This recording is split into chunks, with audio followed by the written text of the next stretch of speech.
Hello everyone. Ah, hello para sa lahat. Today's title is Who Do You Say That I Am? Ang pamagat ng mensahe ngayong hapon ay sino ang sinasabi ninyong ako?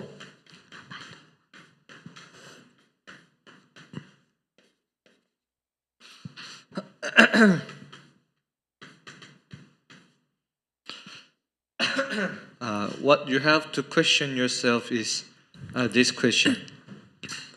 Ang dapat ninyong tanungin sa inyong mga sarili ay ganitong tanong. Who is Jesus to me? Sino si Jesus para sa akin?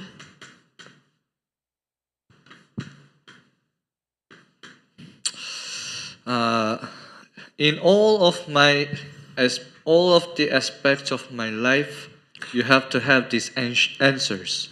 Sa lahat ng aspeto ng aking buhay ay dapat meron akong ganitong sagot. When we come to the church, we confess Jesus is the Christ. Kapag tayo ay pumupunta sa simbahan ay ikinukumpisal natin si Jesus ang Kristo.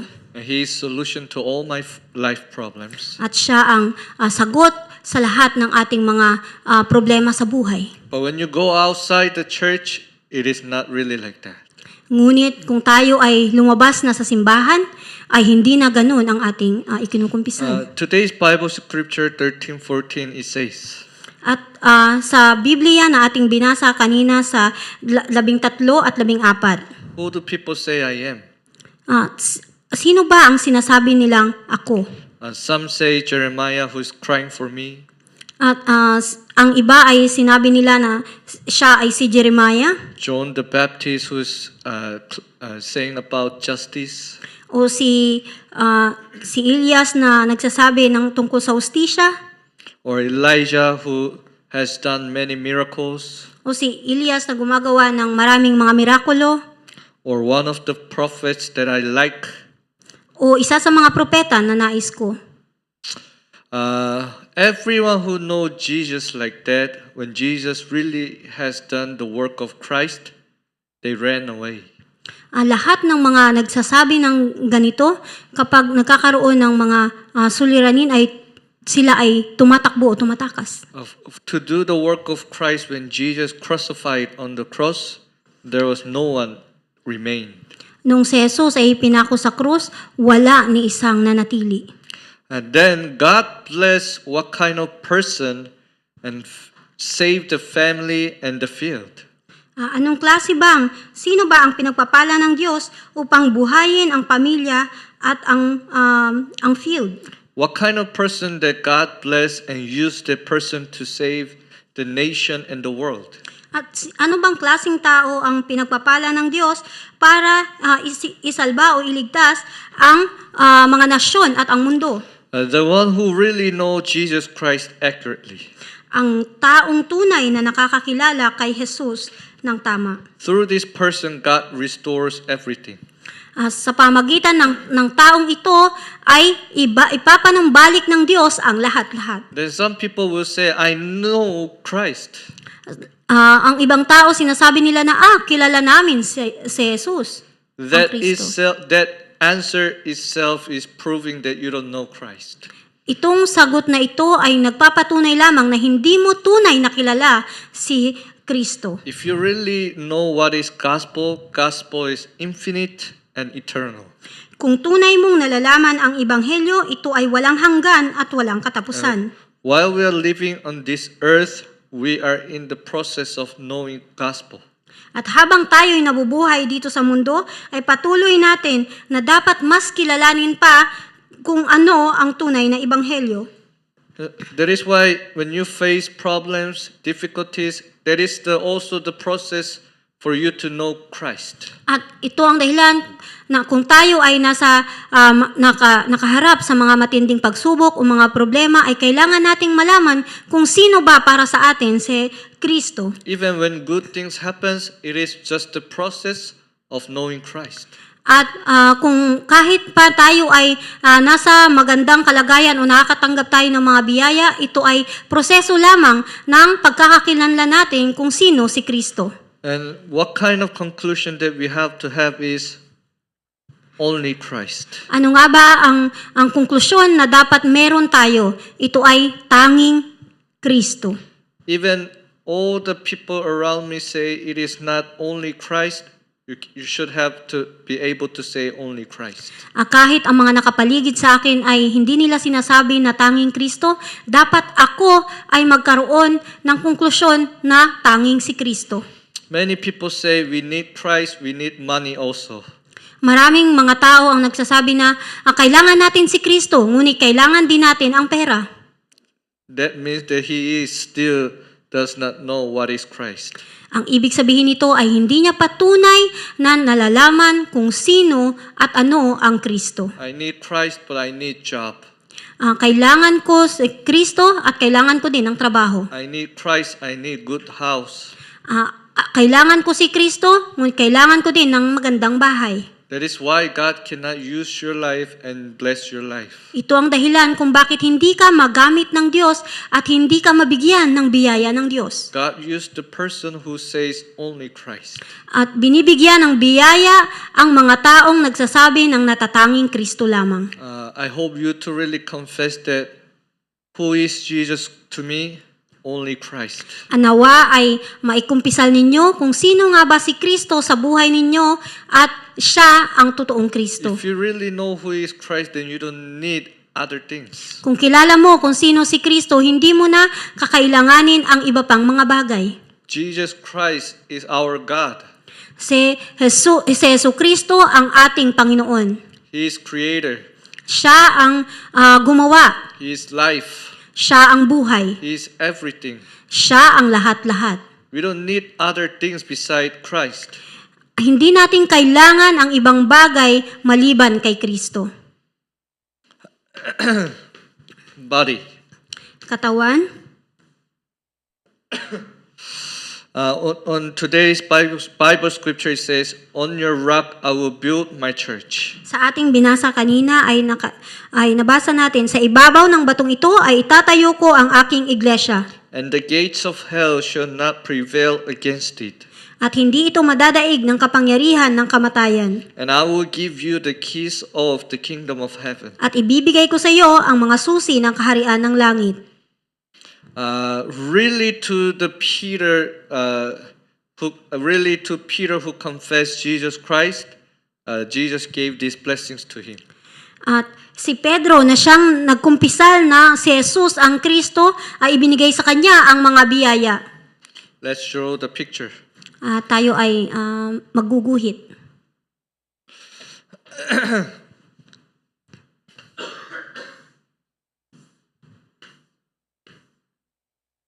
This is house. Ito ay bahay. The physical body that we see is, and also the life is this house. Ang ating pisikal na katawan at ating buhay ay kapareho nitong bahay na ito. This body is actually just the outer part of the house. At ang ating katawan ay parang katulad ng nasa labas ng bahay na ito. The meaning that you are separated from God is, ang ibig sabihin ng pagkahiwalay natin sa Diyos ay mankind who has to live as the image of God has lost the image of God. Ang sangkatauhan na nilikha na kalarawan ng Diyos ay naiwaglit ang imahe ng Diyos. And this house is empty right now. At ang bahay na ito ay walang laman. This state is what we say you have lost the image of God. Ang estado na ito ay ang ibig sabihin lamang ay wala o naiwala natin ang larawan o imahe ng Diyos sa atin. Image of God means that your spirit and God is together. Ang ibig sabihin ng imahe ng Diyos ay ang ikaw at ang iyong espiritu at ang espiritu ng Diyos ay magkasama. This is image of God. Ito ang imahe ng Diyos. This is your physical body. Ito ang iyong pisikal na katawan. And after you committed sin, you separate from God. At pagkatapos nakagawa ng kasalanan, ikaw ay nahiwalay sa Diyos. And Your spirit is dead right now. At ang iyong espiritu ngayon ay patay. Now you live, but it is empty. At ngayon ikaw ay nabubuhay, ngunit nabubuhay sa kawalan. What is here right now? Ano ang meron dito ngayon? Oh, there is nothing here. Wala itong laman. It seems like empty, but there is darkness inside of it. Parang nakikita natin ito na parang wala, ngunit ang nasa loob nito ay ang kapangyarihan ng kadiliman. In the empty box, it seems like there is nothing. At sa walang laman na ito, ang iniisip natin ay wala. But actually, there is darkness inside of it. Ngunit ang katotohanan ay merong kadiliman na nasa loob nito. At the moment when we lost the image of God, it seems like there is no God inside of me, but there is darkness. Nung oras na ating naiwala ang imahe ng Diyos sa atin, ay parang ito ay wala lamang, ngunit ang kapangyarihan ng kadiliman ay naririto. Some people say, I don't believe any religion, I don't believe in God. Maraming mga tao sinasabi nila na hindi sila naniniwala sa relihiyon, hindi sila naniniwala sa Diyos. It seems like empty, but there is darkness.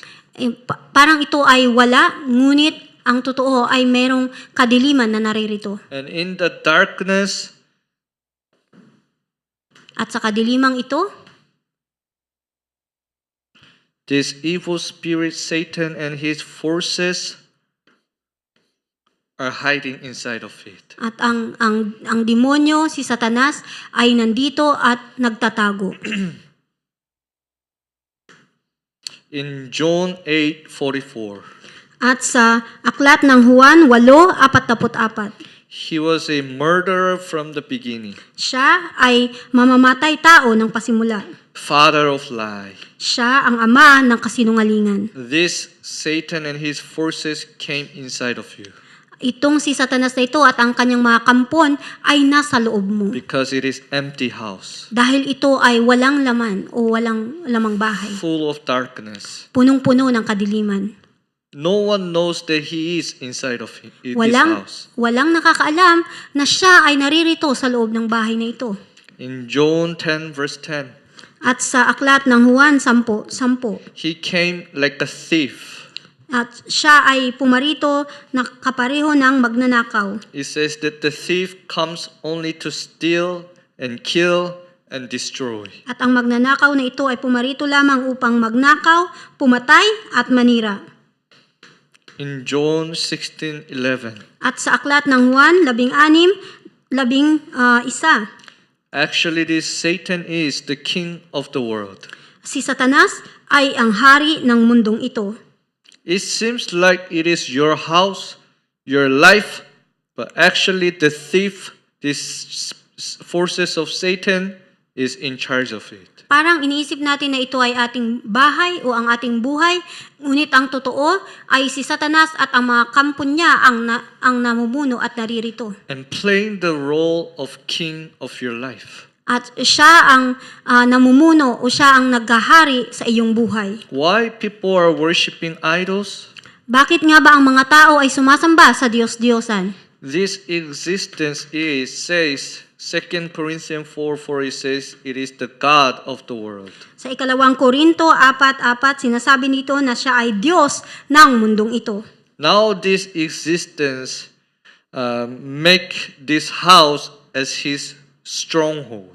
At ngayon, dahil sa kanyang pagiging nandoon sa bahay na ito, siya ang gumagawa ng matibay na kuta. What does that mean, stronghold? Ano ang ibig sabihin ng matibay na kuta?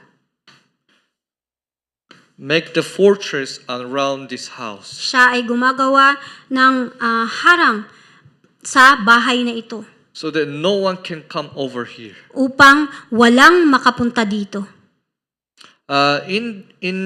In the forces of this Satan, At dito sa kapangyarihan ni Satanas there are many kinds of demons. ay napakaraming iba't ibang mga demonyo. The demon of alcohol, Ang masasamang espiritu na ito nagdadala ng alak, cigarette, sigarilyo, all kinds of pleasures, kalayawan, addiction, pagka-addict, pagkaalipin, drugs, droga, even violation. at maging karahasan. We know that we should not do that, but why people are doing that? Alam natin na hindi natin dapat gawin ito, ngunit bakit ginagawa pa rin ito ng tao? Actually, the king and the owner of your house is not you. Ang totoo niyan, dahil ang hari at ang nagmamay-ari ng iyong bahay na ito ay hindi ikaw. This existence is inside of you. Ang namumuno dito at nabubuhay dito ay si Satanas. We try to stop, we try to fix it, but why we cannot fix it? Because it has become stronghold, fortress. Sinusubukan nating mahinto ito, sinusubukan nating ayusin ito, ngunit hindi natin kaya dahil may mga nakaharang. Not only this Satan, but it's forces of Satan. Hindi lamang si Satanas, kundi pati ang mga masasamang espiritu na kasama niya. But what people are doing is they are only looking at their house right now. Ang ginagawa ng mga tao ay tinitingnan lang nila ang kanilang bahay. People tahanan. are saying that how my house looks good or bad. They are thinking about that right now. Ang iniisip lamang ng mga tao ay kung maganda ba o hindi ang kanyang tahanan. This house should be big and better. They are talking about that right now. Ang pinag-uusapan lamang nila ay kung dapat gaano ito kalaki at gaano ito kaganda ngayon. No one talks about these spiritual facts. Walang nagsasabi sa kanila kung ano ang tunay na espiritual na katotohanan. They love their children, they love their family, but why do they drink alcohol and beat their children and their wife? Mahal nila ang kanilang pamilya, mahal nila ang kanilang mga anak, ngunit bakit binubugbog nila ang kanilang mga anak at ang kanilang asawa? They say it is my life, but it is not your life. Sinasabi nila na buhay nila ito, ngunit ang totoo ay hindi nila ito tunay na buhay. Full of darkness. Punong-puno ng kadiliman. Why? Bakit? After they were separate from God. Nung pagkatapos na ang tao ay nahiwalay sa Diyos. And there are even demons. At meron ding mga demonyo. The demon of money. Ang demonyo ng pera. The famous. Ang pagiging tanyag. Success. Ang pagiging matagumpay. That is why Jesus said that you cannot worship mammon or me together. Ito ang sinabi ni Jesus na hindi mo kailangang sambahin si Mammon at ako nang magkasabay. Mammon is the god of money. Si Mammon ay ang Diyos ng pera.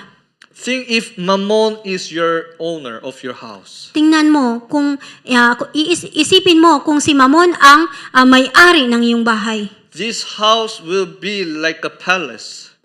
At ang bahay na ito ay parang mga Like a palace. palasyo. It is the place like people will say, wow, your house is so big and great. Maraming tao magsasabi na, oh, wow, ang bahay mo ay napakalaki at napakaganda. But no one knows that the owner is Mammon. Ngunit walang nakakaalam na ang may-ari ng bahay na ito ay si Mammon. Even Satan tempted Jesus. Kahit si Satanas ay tinukso niya si Jesus. Satan says to Jesus, At si Satanas ay sinabi niya ng ganito kay if Jesus. you bow down before me, I will give the glory of the world. Kung luluhod ka at sasamba sa akin na ibibigay ko sa iyo ang buong mundo. Who is the owner of this house? Sino ang may-ari ng bahay na ito? But people are only thinking about, oh, this house is good and it's really nice. Ngunit ang mga tao ay iniisip lang nila na kung gaano kaganda ng bahay na ito, kung gaano kalaki ng bahay na ito. I hope my house also be like that. Sana ganito din ang bahay ko kalaki. And they are following after the same way. At sinusunod din nila kung ano ang ginagawa ng taong iyon. In 2 Corinthians 11:14 it says, Satan disguised himself as an angel of light. At sa ikalawang Korinto, 11, Angel of light. ay sinasabi dito na si Satanas ay anghel ng liwanag. People does not know, but they are living like that. Hindi alam ng tao, ngunit sila ay namumuhay na katulad nito. It doesn't matter the house is big or small, but what they are doing is against God. Hindi mahalaga kung ang bahay mo ay malaki o maliit, ngunit ang ginagawa nila ay labag sa kalooban ng Diyos. With this big house, they against God. Sa napakalaking bahay nito ito ay laban sa Diyos. With this big house, they don't believe in God. Dahil sa malaking bahay na ito, hindi sila makapaniwala sa Diyos. With this big house, they don't let other people to believe in God. Sa malaking bahay na ito ay hindi nila hinahayaan na ang mga tao ay makapaniwala at manampalataya sa Diyos. Eventually, what happened is, later it will completely perish. At sa katagalan, ito ay masisira. That is why Isaiah 60 verse 2 it says, the thick darkness covered people. Ito ang dahilan kung bakit sinabi sa aklat ng Isaiah 62 na ang makapal na kadiliman ang bumalot sa mga tao. People are living their life without knowing the reason. Ang mga tao ay namumuhay nang hindi nila alam kung bakit sila ganun. Only in the Word of God it is revealing about what is beyond this darkness. At sa pamagitan lamang ng salita ng Diyos, malalaman at makikita ng tao kung ano ang nasa likod ng makapal na kadilimang ito. Then what is the solution for this? At ano ang kasagutan o solusyon dito? From the beginning, when Adam and Eve were separate from God, God gave the promise, the offspring of woman will crush the head of serpents. At mula sa umpisa o mula sa una ay alam na ng Diyos ang mangyayari ito kina Adan at Eva na lumayo sa kanya, kaya ipinangako niya ang anak ng babae na magwawasak sa ulo ni Satanas. In this life, I will send Christ to you. At sa buhay na ito ay ipapadala ko si Kristo sa iyo. I will crush this head of serpents. At dudurugin ko ang ulo ng ahas na ito na si Satanas. That is the true king. Siya ang totoong hari. Genesis 3:15. Ito ay nasa Genesis 3:15. With this house, we cannot avoid disasters. Sa bahay na ito, hindi natin maiiwasan ang mga trahedya. It is showing in Genesis chapter 6. Ito ay makikita natin sa Genesis 6. When the flood was coming, Nung ang baha ay dumating. you know what is written in the Bible? Alam niyo kung ano ang nakasulat sa Biblia? When the flood is coming down, Nung ang baha ay dumating sa lupa, what people were doing at that time is, at ang mga tao sa mundo, ano ang ginagawa nila? they get married, Sila ay nagpakasal, they did the party, sila ay they nagpa-party-party, drink alcohol. sila ay umiinom ng alak. When the flood was coming, they were enjoying their life like this. Nung ang baha ay dumating, sila ay nag-i-enjoy o nagsasaya lamang sa buhay katulad nito.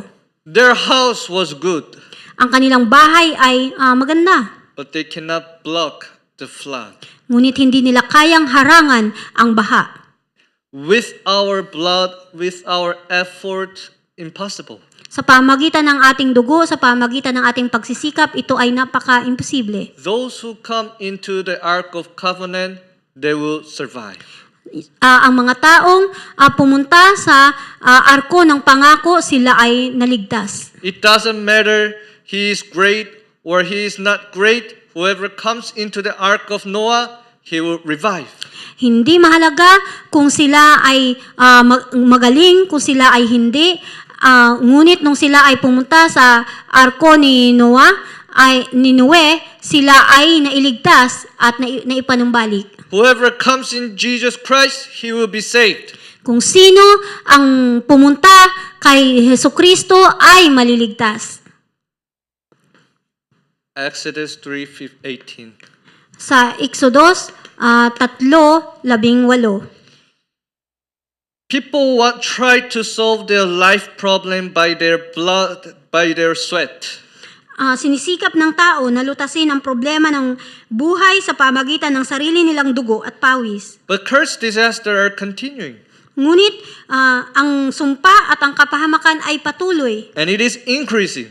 at ito ay patuloy na tumataas. That is why it is not by the blood of us, but it will be solved by the blood of Lamb. Ito ang dahilan kung bakit hindi ito ang hindi solusyon ang ating dugo at ang ating pawis, kundi ang dugo ng tupa. Blood of Lamb means through the blood of Christ, your life curse disaster will be solved. Ang dugo ng tupa, ang ibig sabihin nito ay ang dugo ni Kristo na siyang nagbigay ng kalutasan sa ating mga problema. God is promising that I will solve your life problem. At nangako ang Diyos na lulutasin niya ang mga problema natin sa buhay. Isaiah 7:14. Sa Isaiah 7:14, His name shall be Emmanuel. ang pangalan niya ay tatawaging Emmanuel. You cannot be with God Hindi mo kayang makasama ang Diyos because you don't know the way. dahil hindi mo alam ang daan. That is why Emmanuel means God is with us. Ito ang dahilan na ang ibig sabihin ng Emmanuel ay ang Diyos ay sumasa atin. God will come to us and be with us. Ang Diyos ay darating sa atin at mananahan kasama natin. That's the meaning of Emmanuel. Ito ang ibig sabihin ng Emmanuel. Then who is he right now? At sino siya ngayon? That is Matthew 16:16. You are the Christ, the Son of the living God. At sinasabi sa Mateo 16:16, siya ang Kristo, ang anak ng Diyos na buhay. God sent Christ to us. Ipinadala ng Diyos si Kristo para sa atin. In this time, God came and knocked the door of our heart. At ngayong oras na ito ay dumating ang Diyos at kumakatok sa pintuan ng ating mga puso. Revelation 3:20. At makikita sa pahayag 3:20. Whoever hears my voice Kung sino ang makakarinig ng aking boses and open the door of your heart, at bubuksan ang pintuan ng kanilang mga puso. I will go in and he will eat with me and I will eat with him. Papasok siya at sasalo kasama natin at tayo rin ay kasama niya.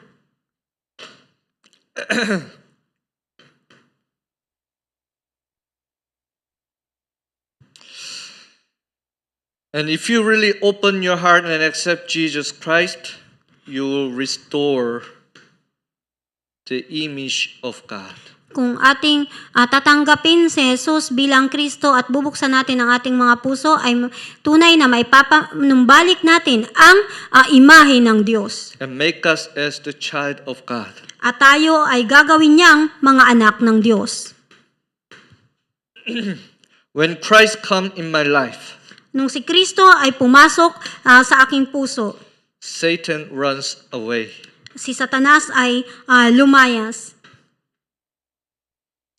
When Jesus comes in my life, At nung si Kristo ay pumasok sa aking buhay, all the curse, disaster because of sin will be solved.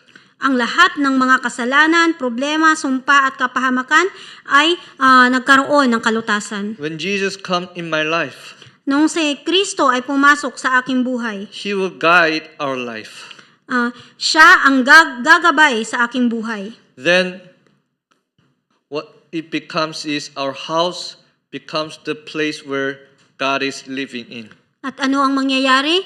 Ang aking bahay na ito ay magiging tirahan ni Kristo kung saan kasama niya ako. 1 Corinthians 16 it says, Sa unang Korinto 3:16, ito'y sinasabi, don't you know that the Holy Spirit dwells in you and you are the temple of God. Hindi nyo ba alam na kayo ang Espiritu ng Diyos at ang Diyos ay nananahan sa inyo? Your life becomes the temple of God. Ang buhay mo ay magiging templo ng Diyos. And this Satan cannot prevail against you anymore. At itong si Satanas na ito ay hindi kanya kayang gapiin pa. Your life becomes like that. At yung buhay mo ay magiging katulad And nito. you have the keys of the kingdom of heaven. At ikaw ay magkakaroon ng susi sa kaharian ng Diyos. In your hand there is key. I'm not good at drawing. At ito ang hinahawakan mo ay ang susi. So whenever you pray, what happens?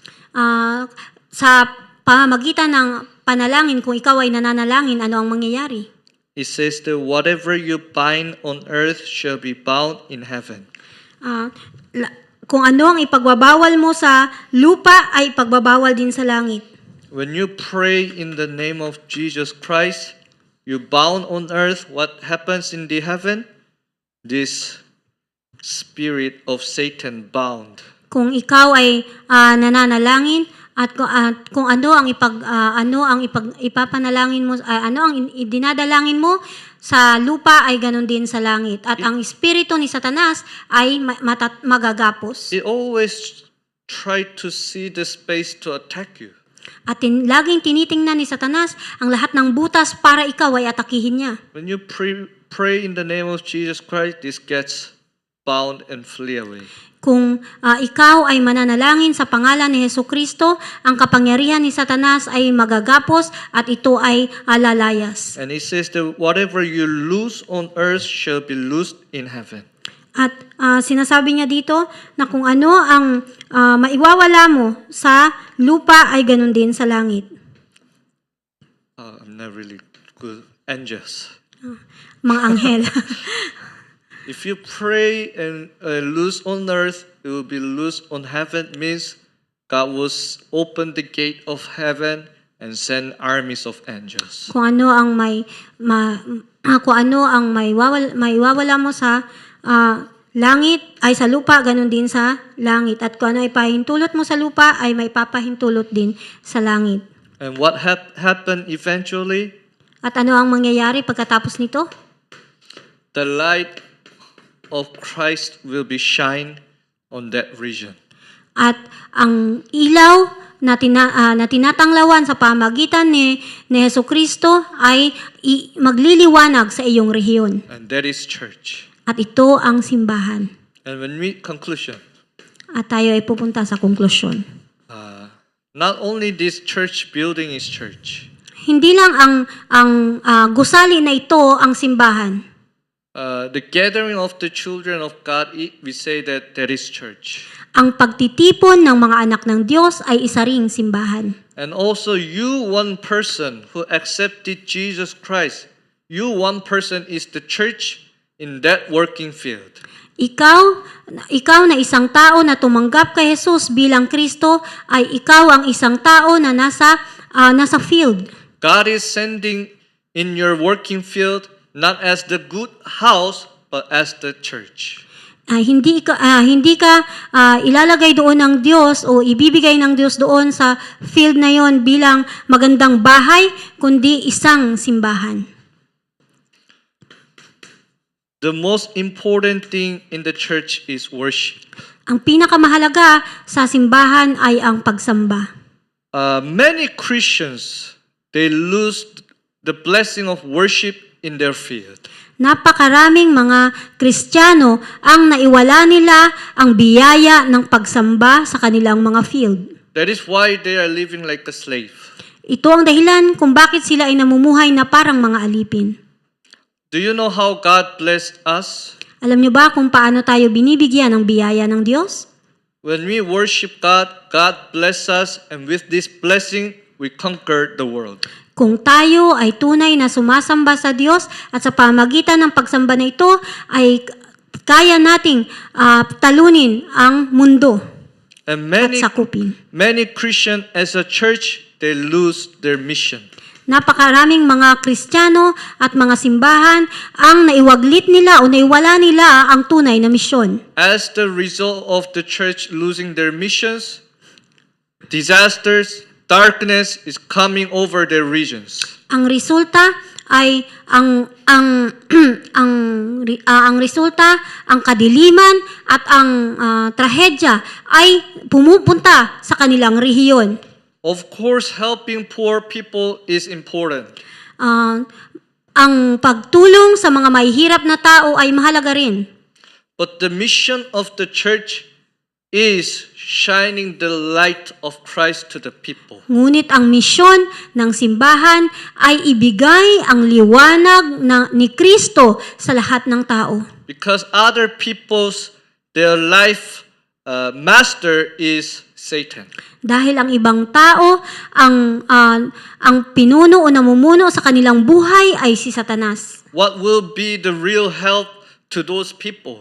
Ano ba ang tunay na maitutulong natin doon sa mga taong yon? It is not giving food or money. Hindi ang pagbibigay natin ng pagkain o pera. We have to give them Christ. Kailangan nating bigyan sila ng Kristo. That is the mission of church. Ito ang ibig sabihin ng misyon ng simbahan. Don't forget that you are the church in your region, in your working field. Huwag niyong kalimutan na kayo ay ang simbahan sa inyong rehiyon at sa inyong field. If you forget your mission, then darkness will come upon you. Kung makakalimutan ninyo o may wawala ninyo ang misyon na ito, ang kaharian ng kadiliman ay pupunta sa iyo.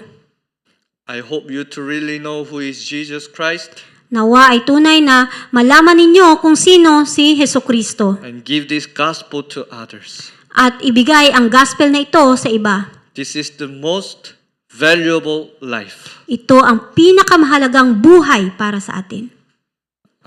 Let us pray. Tayo ay manalangin. Father God, thank you very much. Ama naming Diyos, salamat. Give us the grace so that we can really have the answer of who do you say that I am. Bigyan niyo kami ng grasya upang malaman namin kung sino kang ang tunay. As the church of God, let us really preach the gospel in our field. Bilang mga simbahan ng Diyos, ay bigyan niyo po nawa kami ng kapangyarihan na bahagi ang gospel na ito sa aming mga field. Please bless upon our life so that through our life may Christ proclaim to others. Bigyan niyo po nawa kami ng biyaya na sa pamagitan ng biyayang ito ay maiproklama namin si Jesu Kristo sa aming mga field. By the grace of Jesus Christ and the infinite love of God and the working of the Holy Spirit upon the head of all the churches and the field where they go. And God will be with them from now and forever. Amen. Amen.